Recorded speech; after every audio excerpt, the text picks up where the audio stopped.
Et la réaction du clan Mercedes après ces qualifs sprint.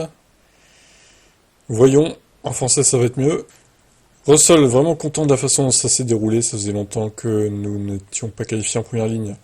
On peut donc être satisfait des progrès que nous avons réalisés, le kit de mise à jour que nous avons apporté semble fonctionner. Même si nous avons été un peu surpris de notre compétitivité aujourd'hui, les qualifs sprint ont été une séance délicate, mais j'ai réussi à boucler mon tour en SQ3, le dernier secteur en particulier était solide. C'est ce qui nous a permis de prendre la P2.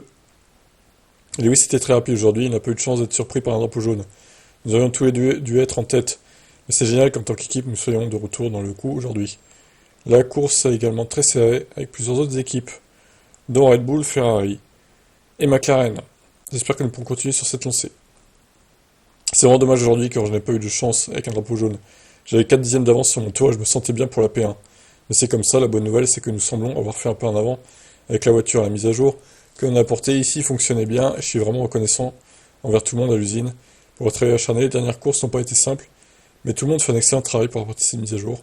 Nous avons également fait un gros travail après la première séance d'essai libre pour améliorer la voiture en vue du qualif sprint. Oui, parce qu'en première séance d'essai libre, c'était compliqué, hein. La voiture était super instable. J'ai même cru qu'ils passeraient pas en Q3 au final, hein. Mais bon, ils ont corrigé le tir, ouf, ils ont réussi. Les week-ends sprint ajoutent un niveau de risque supplémentaire avec un deuxième parc fermé, mais dès que nous avons pris la piste, j'ai su que nous avions fait de bons choix.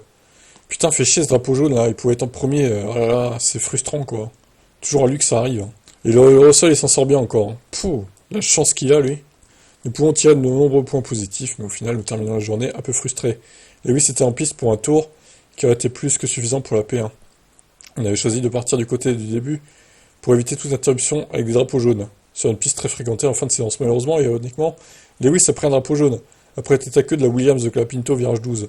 Ça a mis fin à sa course pour la première ligne et ça deviendra P7. Oh là là. George n'était pas aussi à l'aise avec la voiture aujourd'hui que Lewis, mais c'était un signe clair de progrès qu'il ait pu prendre la deuxième place. Nous avons apporté un kit de mise à jour ce week-end et son introduction a été simple. Ce n'est bien sûr qu'une journée de roulage, mais il semble que nous obtenions les gains que nous espérions. Je reste mesuré, j'attends de voir quand même la deuxième qualif ce soir à minuit et la course demain. Même si bon la course sprint pourrait être pas mal, même Lewis je pense qu'il peut remonter, potentiellement en quatrième peut-être. Je pense par contre que Russell va avoir du mal hein, sur les deux courses. Il va pas rester P2, ça m'étonnerait. Bon, on verra bien, je serai en live pour les deux séances, de toute façon 20h et minuit, comme d'hab.